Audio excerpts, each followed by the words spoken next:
ada yang aneh di tempat makan warung tenda itu. Saya perhatikan ada seperti anak kecil kalau dibilang sosoknya, tidak pernah lelah nyetop orang yang lalu lalang di situ. Ini di pinggir jalan ya? Di pinggir jalan, memang. Jadi kalau yang ini kan nasi uduk ya, nasi uduk. Sama juga, ini juga laris, pembeli juga antri walaupun nggak pakai nomor ya. nomor antrian. Nggak pakai nomor antrian ya. Tapi pada waktu kalau yang ini saya sendirian, nggak berdua dengan istri kebetulan. Nah, begitu saya parkir terus ikut antri, di situ saya melihat kembali lagi, wah ada yang aneh ini, ada yang aneh dengan warung makan ini. Jadi begitu kita datang itu terus pesan antri gitu, kita sudah ada yang nemenin. Makhluk juga? Iya, makhluk gaib. Anak kecil, kalau dari posturnya lebih pendek dibanding yang tadi. Kalau yang ini tuh paling ya sekitar, ya ini berapa ya? Ada semeter nggak tingginya? Nggak nyampe semeter ya. Kira-kira segini lah. Bentuknya seperti anak kecil. Oh ya, kalau masalah bentuk ini kan bisa saja kalau orang lain yang melihat bisa saja berbeda dengan yang saya lihat. Oh gitu. Iya, bisa saja karena kadang-kadang mereka itu kalaupun, tapi biasanya khusus yang memang pengen memperlihatkan diri. Artinya misalkan begini, sebetulnya contoh yang lebih tepat tuh begini, misalkan kalau kita misalkan sedang jalan gitu, terus kita lihat pocong atau kuntilanak gitu, itu belum tentu juga sebetulnya kalau wujud asli dari makhluk tersebut itu ya pocong atau kuntilanak seperti yang kita lihat. Kenapa akhirnya kita melihatnya itu pocong atau kuntilanak ya? Karena yang pertama itu kan memang wujud yang populer. Orang dengan mudah langsung bisa mendeskripsikan, oh itu pocong, gitu. Misalkan, oh itu kuntilanak. Film di Indonesia nggak jauh dari itu. Ya. Yang kedua juga karena memang pengetahuan alam bawah sadar kita dari kecil memang terbentuk ya hantu itu ya pocong, kuntilanak atau apalah sejenis yang seperti itu. Kita misalkan mengenal istilah ada Dracula atau vampire itu kan setelah kita kenal nonton film di bioskop.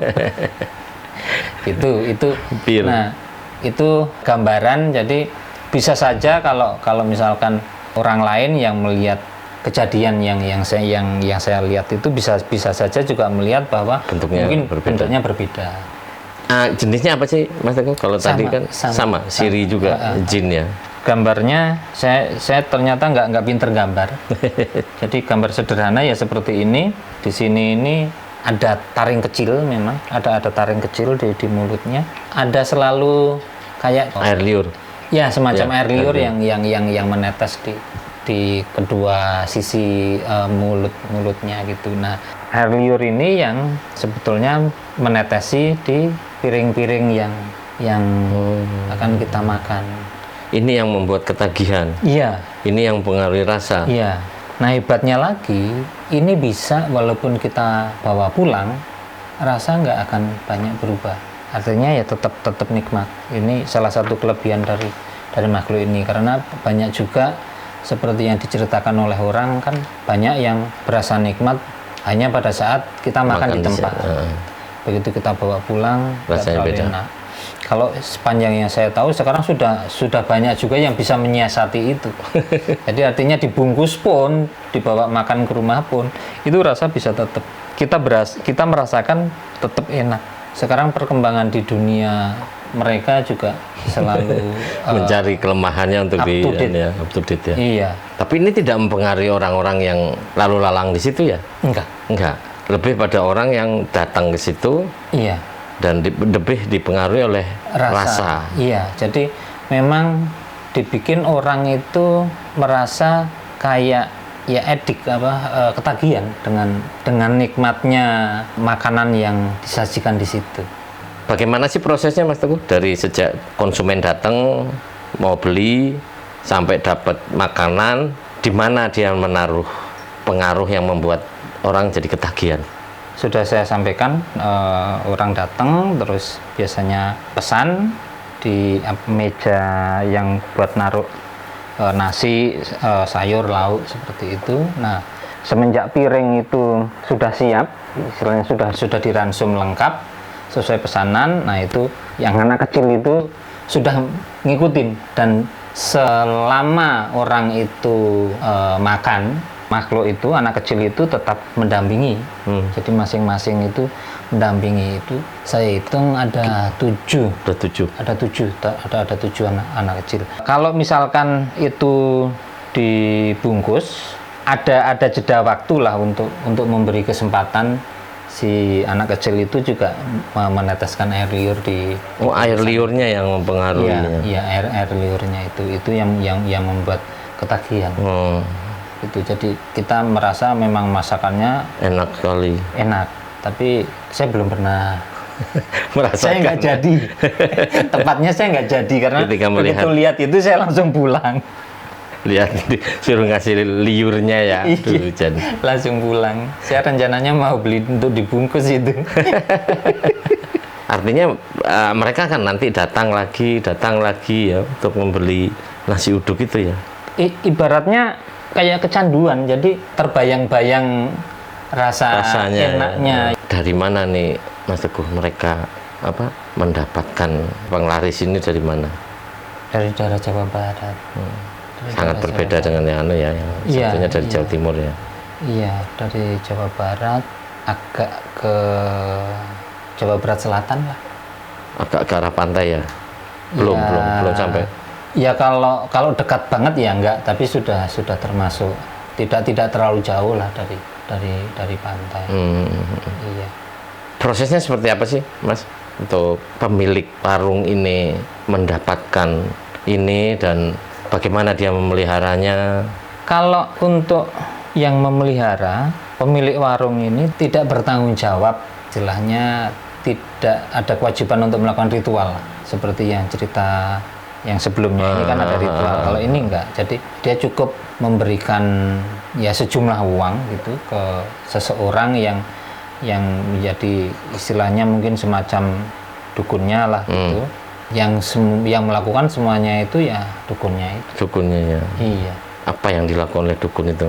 Jadi dukun ini untuk ke klien itu kan memberikan semacam kayak kita mungkin biasa nyebutnya rajah gitu ya. Apa yang tertulis gitu. Iya. Yang sesuatu yang ditulis gitu. Nah, itu yang ditempelkan di bawah meja yang tempat dia menyajikan makanannya lah. Sementara yang kita sebut sebagai dukun ini gitu melakukan kerjasama dengan makhluk gaib sama berwujud seperti buaya gitu. Jenisnya dari kora juga. Kora, iya. Sama dengan kora yang di perselingkuhan. Iya, satu spesies lah. Satu spesies. Iya. Ciri-ciri ini yang jin-jin itu adalah apa? Murid si buaya ini atau taklukannya? Jadi kalau yang ini itu bukan murid, bukan taklukan. Jadi maksudnya bukan taklukan itu begini.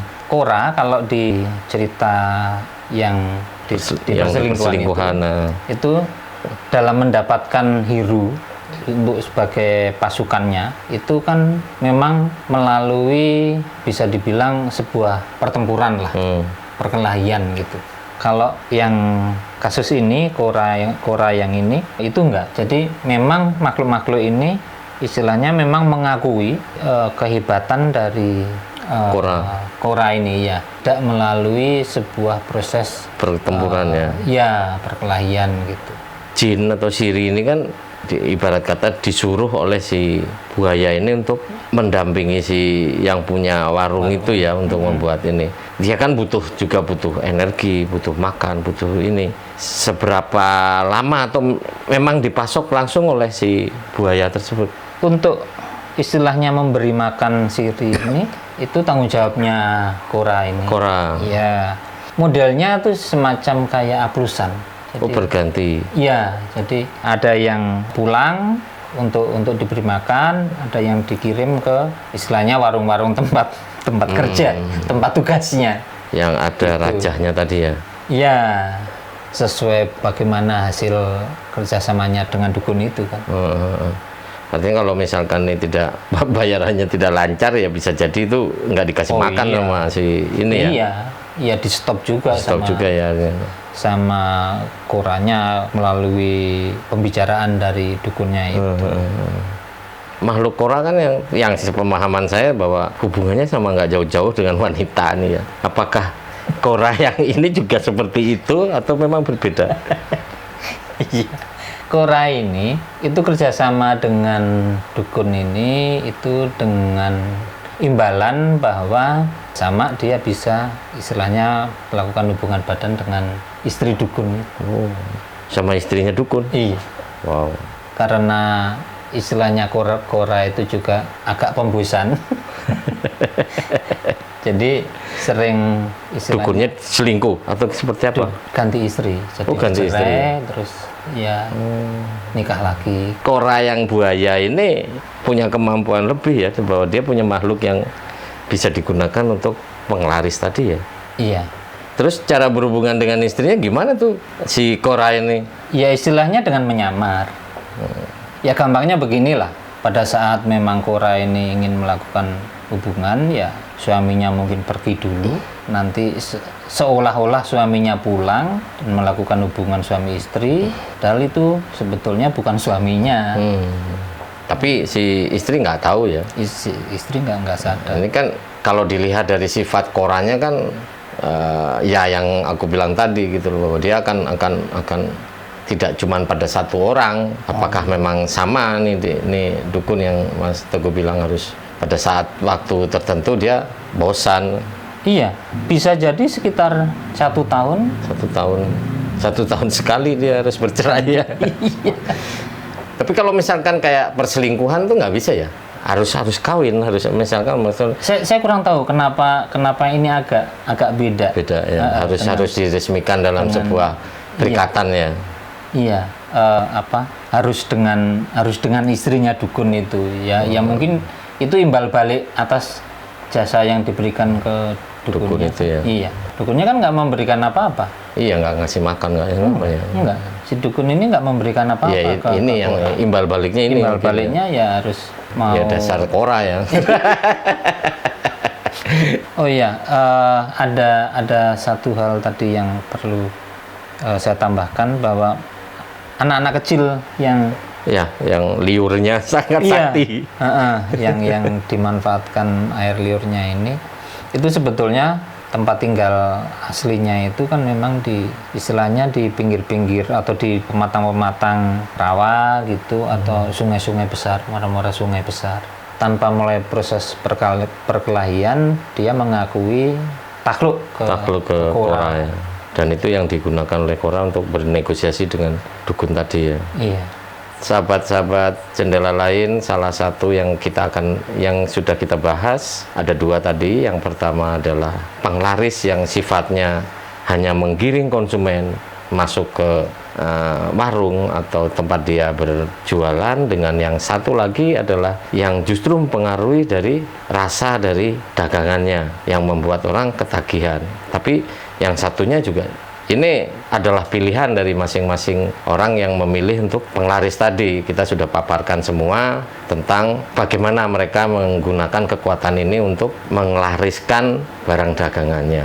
Oke, segitu aja sahabat Jendela Lain. Jangan lupa terus mengikuti channel Jendela Lain. Kita akan bahas ini yang kaki 5. Bagaimana yang bermodal besar, yang punya restoran besar, yang di mall-mall, kita akan bahas. Jangan lupa tetap di channel Jendela Lain. Kalau belum subscribe, nyalakan lonceng, share ke teman-teman semua, agar kami tetap bersemangat untuk memberikan konten-konten yang menarik bagi teman-teman. Ciao.